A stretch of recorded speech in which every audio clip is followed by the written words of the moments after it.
Viral di media sosial video yang memperlihatkan seorang pengantin wanita ditampar oleh ibu mertuanya saat acara pernikahan. Di depan para tamu, pengantin wanita asal Bontang, Kalimantan Timur itu menahan malu lantaran ditampar oleh sang ibu mertua. Kejadian tersebut sontak membuat pengantin pria emosi. Pun dengan keluarga mempelai pengantin wanita yang tak terima dengan peristiwa penamparan tersebut. Belakangan terkuak sosok sang pengantin wanita bernama Dilla.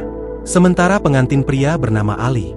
Dalam akun media sosialnya, Dilla menceritakan alasan dirinya ditampar oleh ibu mertuanya di hari bahagianya.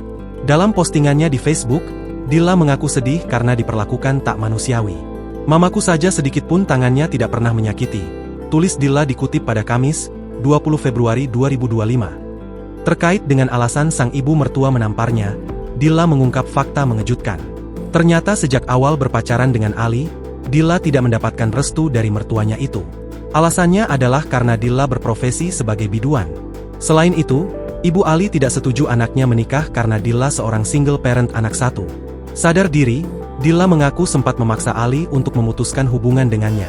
Namun Ali justru ngotot menikahi Dilla hingga sang ibu tidak memberikan restu.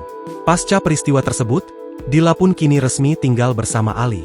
Meski tak direstui sang ibu mertua, Dilla tampak semeringah lantaran dibela oleh sang suami. Terlihat di video terbaru, Dilla membagikan momen manisnya bersama sang suami dan anaknya. Dilla juga memberikan semangat kepada sang suami. "Tetap semangat sayang, jangan dengar kata orang selagi tidak betul. Diami saja. Jangan sedih-sedih lagi, cukup diam, rasakan dan jalani," tulis Dilla. Download Tribun X sekarang. Menghadirkan lokal menjadi Indonesia.